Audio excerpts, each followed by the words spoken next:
ಇದು ಮಾಲ್ ಅಂದ್ರೆ ಏನಪ್ಪಾ, ಒಬ್ಬ ಪೊಲೀಸ್ ಇದ್ದಾನೆ, ನಮ್ನೇನು ಕೆಟ್ಟ ಕೆಲಸ ಮಾಡಿಬಿಡುದಿಲ್ಲ, ನಾ ಅದಿಲ್ಲ ಮತ್ ನಾ ಇರಾಕಿಲ್ಲ, ನೀ ಅದ್ನಾಕ್ ಮಾಡಕ್ ಹೊಂಟೆ ಅಂತ ಅಂತದ್ದು.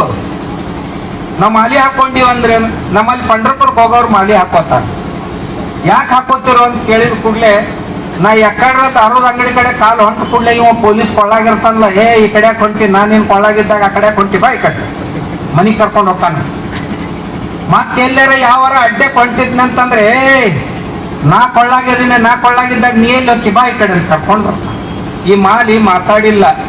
ಇದನ್ನ ಯಾರ ಬಹಳ ಮಂದಿ ಟೀಕಾ ಟಿಪ್ಪಣಿನೂ ಮಾಡ್ಬೋದು, ಕಮ್ಯುನಿಸ್ಟರು ಮತ್ತು ನಮ್ಮಂತ ಬಟ್ಟೆ ಹಾಕೊಂಡಂತ ಬಸವ ತಾಲಿಬಾನಿಗಳು ಟೀಕಾ ಮಾಡಬಹುದು ನಿಮ್ ಮ್ಯಾಗ. ಯಾಕಂತಂದ್ರ ಅವ್ರ ಹಿಂದಕ್ಕೆ ಬೇರೆ ಬೇರೆ ಸಂಪ್ರದಾಯಗಳ ಮ್ಯಾಗ ಸಿಕ್ಕಾಪಟ್ಟೆ ಟೀಕಾ ಮಾಡ್ಯಾರ. ನಿಮ್ ಮ್ಯಾಗೂ ಟೀಕಾ ಮಾಡ್ಬೋದು ಅವ್ರು. ಆಗಲೇ ಹೇಳಿದ್ರಲ್ಲ ಅದ್ದವ್ರು, ಬಡಗಿ ಹಿಡ್ಕೊಂಡು ಯಾಕೆ ಅಡ್ಡಾಡ್ತಾರಿ, ಮತ್ತೇನ ಅರ್ಧೆ ತಾಟ್ ಹಿಡ್ಕೊಂಡು ಅಡ್ಡಾಡೋರ ಇವ್ರಿಗೆ? ನಮ್ಮ ಹುಡುಗಿಯರ್ನ ಎತ್ಕೊಂಡು ಹೊಂಟಾರ, ಬರೀಪ್ಪ ನಿಮ್ಗೆ ಆರ್ತಿ ಬೆಳಿಗ್ಗೆ ಇಬ್ಬರನ್ನು ಮನ್ಯಾಗ ಕರ್ಕೋತೀವಿ ಅಂತ ಹೇಳೋದ? ಹಿಡ್ಕೊಂಡು ಬರ್ಬೇಕಪ್ಪ, ಹಿಡ್ಕೊಂಡು ಬಂದು ತಿಳಿಸಿ ಹೇಳ್ಬೇಕು ಅವ್ರಿಗೆ. ತಿಳಿಸಿ ಹೇಳಲಿಕ್ಕೆ ತಿಳಿಲಿಲ್ಲ ಅಂದ್ರೆ ತಿಳಿ ಭಾಷಾದಾಗ ಹೇಳ್ಬೇಕು. ತಿಳಿ ಭಾಷಾ ಅಂದ್ರೆ ತಿಳಿತಿಲ್ಲ, ನಾ ಹೇಳಿನಲ್ಲ ಮೊನ್ನೆ, ಆ ಭಾಷಾ ಬೇಗ ತಿಳಿತಾವ್ರಿ. ಮೊದಲೆಲ್ಲ ರಗಡ್ ಸಾರಿ ಹೇಳಿದ್ದೆ, ಬೇಗ ತಿಳಿಲಿಲ್ಲ ಅವ್ರು. ಈಗ ಚೀತು ಅಂತ ಓಣ್ಯಾಗ ಉಗಳಾಕ್ ಹತ್ತಾರ. ಇಷ್ಟಿಟ್ಟು ಕರಾಪ್ ಬಿಟ್ಕೊಂಡು ಮ್ಯಾಗ ಪಟ್ಗಾಯನ್ ಸುತ್ತಿದ್ರ ತಲೆ ಬಳಸ್ಕೊಳಕ್ ಶುರು ಮಾಡ್ಯಾರಿ. ಹೇಳಾರ್ದ ನಾ ಹೇಳಿದೆ, ಬಿಡೋದಾದ್ರೆ ಎಲ್ಲ ಬಿಡ್ರಿ, ಗಡ್ಡನು ಬಿಡ್ರಿ, ಕೂದಲನ್ನು ಬಿಡ್ರಿ, ಅದು ಸನ್ಯಾಸಿಗಳ ಲಕ್ಷಣ. ತೆಗಿಯೋದಾದ್ರೆ ಎಲ್ಲ ತೆಗೀರಿ. ಇರ್ಲಿಲ್ಲ ಅಂದ್ರೆ ಇಟ್ಟಿಟ್ಟು ಒಳಗೆ ಬಿಡುದು, ಮ್ಯಾಗ ಪಟ್ಕ ಸುತ್ತೋದು, ರಾತ್ರಿ ಟೀ ಶರ್ಟು ಬರ್ಮೋಡ ಹಾಕೊಳ್ಳೋದು, ಹೋಟೆಲ್ನಾಗ ಹೋಗುದು, ದಾರದ ಅಂಗಡಿಯಾಗ ಹೋಗುದು, ಇದ್ಯಾಕೆ ಮಾಡ್ತಿರೋ? ಹೇಳಿದ್ನ, ಇದನ್ಯಾಕೆ ಮಾಡ್ತೀರಿ ನೀವು ಸ್ವಾಮಿಗಳಾಗಿ? ವಾಲ್ಯಾಗಿ ತಂದು ಹೋಗ್ರಿ ಮನೆಗೆ, ನಾವು ಸಾಯ ಹೋಗ್ರಿ ಅಲ್ಲೇ. ಈ ಮಠ ಬಂದು ಮಠಗಳನ್ನ ಯಾಕೆ ಹಾಳು ಮಾಡ್ತೀರಿ ಅಂತ ಕೇಳಿದ್ವಿ. ತಿಳಿತಾವ್ರಿಗೆ ಆ ಭಾಷೆ. ಇನ್ನು ಮುಂದೆ ಹಂಗೆ ಮಾಡಕ್ ಬರುದಿಲ್ಲ ಅಂದ್ರೆ, ಯಾಕಂದ್ರೆ ಊರಾನವರು ಕೇಳಕ್ ಶುರು ಮಾಡಿದ್ರು. ಅಲ್ಲಿಂದ ಈಗ ಎಲ್ಲರೂ ನಮ್ಮನ್ನು ನೋಡ್ತಾರ ಅನ್ನೋ ಭಯ ಹುಡ್ತದೆ. ಅದಕ್ಕೆ ತಾವು ಯುವಕರಾದಂಥವ್ರು ತಮ್ಮ ಶಕ್ತಿಯನ್ನ ಹಾಳಾಗಿ ಕೊಡಬಾರ್ದು ಅನ್ನೋ ದೃಷ್ಟಿಯಿಂದ ಈ ಹನುಮ ಮಾಲೆ ಅಂತ ಹೇಳಿದ್ನಲ್ಲ, ಇದು ಮಾತಾಡ್ಲಾರ್ದ ಮಾಲೆ ಬಹಳ ಕೆಲಸ ಮಾಡ್ತೈತಿ. ನಿಮಗೆ ತಮ್ಮನ್ನ ರಕ್ಷಣೆ ಮಾಡೋದ್ರೊಳಗೆ ಬಹಳ ಕೆಲಸ ಮಾಡಕ್, ತಮಗೆ ರೂಢಿ ಆಗುತ್ತಾನ ಹಾಕೊಳ್ಳೋದು. ಮೈ ಉಣಿತು ರೂಢಿ ಆತಂದ್ರೆ ಮತ್ತೆ ಮಾಲಾ ವಿಸರ್ಜನೆ ಮಾಡಿ ಬರ್ತೀವಿ. ಆದ್ರೆ ಮಾಲೆ ಮ್ಯಾಗ ಅಲ್ಲದು ಒಳಗೆ ಹಿಡಿದಿರ್ತೈತೆ. ಅಷ್ಟೊತ್ತಿಗೆ ಮನುಷ್ಯನಾಗ ಧಾರಣೆ ಆಗಿಬಿಟ್ಟಿರ್ತೈತಿ ನಮ್ಮ ಮಾಲೆ. ಆ ಹನುಮ ಮಾಲೆ ಒಂದ್ಸಾರಿ ನಾವು ಹನುಮ ಮಾಲಾಧಾರಿಗಳು ಅಂತ ಮನುಷ್ಯನಾಗ ಇಳೀತು ಅಂತಂದ್ರೆ ಮುಗಿತು. ನಾವು ಯಾವುದೇ ಕೆಟ್ಟ ಕೆಲಸಕ್ಕೆ, ದುಶ್ಚಟಗಳಿಗೆ ಬಲಿ ಆಗೋದಿಲ್ಲ. ಅದನ್ನು ಮಾಡುವಂತ ಸಂಘಟನೆ ಯಾವ್ದಾದ್ರು ಇದ್ದರೆ ಅದು ವಿಶ್ವ ಹಿಂದೂ ಪರಿಷತ್, ಮತ್ತಾರು ಮಾಡೋದು.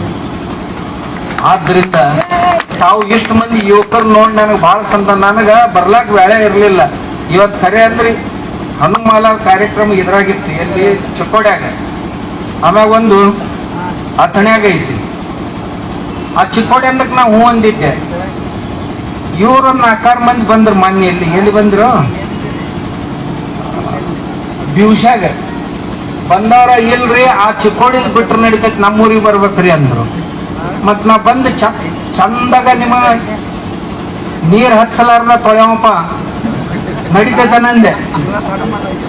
ಅರಣ ಅಜಾರ ಏನಿಲ್ರಿ, ನಮ್ಗೇನು ಅದೇನಿಲ್ಲ, ನಾವು ಅದಕ್ಕಂತ ಕರ್ಯಾಕ್ ಹತ್ತೀವಿ ಅಂದ್ ಕೂಡ್ಲೆ ಆಯ್ತಪ್ಪ ಅದನ್ನ ರದ್ದು ಮಾಡಿ ಇಲ್ಲಿಗೆ ಬಂದೆ. ನಿಮ್ಮನ್ನ ನೋಡಿ ಬಹಳ ಸಂತೋಷ ಆತ್. ನಾವು ಈ ಸಣ್ಣ ಸಣ್ಣ ಹುಡುಗರಿಂದ ಹಿಡ್ಕೊಂಡು ಈಗಿಂದ ಸಂಸ್ಕಾರ ರೀ ಹುಡುಗರಿಗೆ. ನಿಮ್ ಕೂಡ ನೀವು ಬರಾಗ ಒಬ್ಬೊಬ್ಬರನ್ನ ಹುಡುಗರನ್ನ ಕರ್ಕೊಂಡು ಬಂದ್ರಿ ಅಂದ್ರ ಆ ಹುಡುಗರಿಗೆ ಮುಂದೆ ಏನು ಹೇಳಕ ಹತ್ತೋದಿಲ್ಲ, ನಿಮ್ಗಿಂತ ಮುಂದೆ ಹೋಗ್ತಾರ ಅವ್ರು. ಎಲ್ಲ ಯುವಕರನ್ನ ನೋಡಿ ರಾಷ್ಟ್ರದ ಯುವ ಶಕ್ತಿ ಹಿಂಗ್ ಒಂದು ವೇಳೆ ತಯಾರಾಯ್ತು ಅಂತಂದ್ರ ಅವ್ಯಾವ ಮಗ ವಕ್ರಗಣ್ಣಿನಿಂದ ನೋಡವ್ ನಮ್ಮ ಧರ್ಮದ ಕಡೆ, ನಮ್ಮ ಸಂಸ್ಕೃತಿಯ ಕಡೆ ವಕ್ರಗಣ್ಣ ಹಾಯಿಸುವಂತ ಸಾಮರ್ಥ್ಯ ಯಾರಿಗೆ ಬಂದಿತ್ತೇನೋ ಇಲ್ಲ. ಈ ದೇಶದ ಶಕ್ತಿ ಬೆಳಿಬೇಕು, ಬುದ್ಧಿಶಕ್ತಿ ಬೆಳಿಬೇಕು, ಶ್ರಮಶಕ್ತಿ ಬೆಳಿಬೇಕು, ಈ ದೇಶದ ಅಭಿವೃದ್ಧಿ ಆಗ್ಬೇಕು. ಭಾರತ ವಿಶ್ವಗುರು ಆಗ್ಬೇಕಾಗಿತ್ತು ಅಂದ್ರೆ ಇದು ಮೊದಲು ಆಗ್ಬೇಕಿತ್ತು. ಆದ್ದರಿಂದ ಯುವ ಶಕ್ತಿಯನ್ನ ಕಾಪಾಡುವುದಕ್ಕಾಗಿ ಹಮ್ಮಿಕೊಂಡಂತ ಈ ಕಾರ್ಯಕ್ರಮಕ್ಕೆ ಮತ್ತು ತಮ್ಮೆಲ್ಲರಿಗೆ, ನಮ್ಮ ಹಿರಿಯರಿಗೆ ನಾನು ತುಂಬ ಹೃದಯದ ಧನ್ಯವಾದಗಳನ್ನು ಹೇಳ್ತಾ, ತಾವು ಆಗಲೇ ನಮ್ಮ ಲಿಂಗರಾಜ್ ಹೇಳಿದಂಗ ನೋಡಪ್ಪ 4-6 ದಿವಸದ ಸಲುವಾಗಿ ಮಾಡಿದೀವಿ ಅಂತ ಅನಿಸ್ಬಾರ್ದು. ಇದು ಕೊನೆ ಶ್ವಾಸದವರೆಗೆ ನಾವು ಹನುಮ ಮಾಲಾಧಾರಿಗಳು ಅನ್ನೋ ಭಾವನೆ ನಮ್ಮ ಮನಸ್ಸಿನಲ್ಲಿ ಬೇರೂರಿ ಉಳಿಬೇಕು. ಯಾಕಂದ್ರೆ ನಡು ದೊಡ್ಡ ದೊಡ್ಡ ಗಾಳಿಗಳು ಬರ್ತಿರ್ತಾವ, ಗಾಳಿಯಾಗ ಭಾಳ ಮಂದಿ ಹಾರಿ ಹೋಗ್ತೈತೆ. ಹಂಗೆ ಹಾರಿ ಹೋಗ್ಬಾರ್ದು ಯಾವುದೇ ಗಾಳಿಯೊಳಗೆ ತಿಳ್ಕೊಂಡು ಆಗಲೇ ಅಜ್ಜವ್ರು ತಮ್ಮನ್ನ ಜಾಗೃತಗೊಳಿಸಿದಾರ. ತಾವು ಒಳ್ಳೆ ಸಂಸ್ಕಾರ ಸಂಪನ್ನರಾಗಿ, ಶಕ್ತಿಯುತರಾಗಿ, ಬುದ್ಧಿಮಂತರಾಗಿ, ಧರ್ಮ ಪ್ರೇಮಿಗಳಾಗಿ, ದೇಶ ಪ್ರೇಮಿಗಳಾಗಿ, ದೇವರು ದೇಶ ಧರ್ಮಗಳನ್ನು ರಕ್ಷಿಸುವಂತ ಕಾರ್ಯಕ್ಕೆ ತೊಡಗ್ತೀರಿ ಅಂತ ಅಪೇಕ್ಷಿಸಿ ನನ್ನ ಮಾತುಗಳಿಗೆ ನಾನು ವಿರಾಮವನ್ನು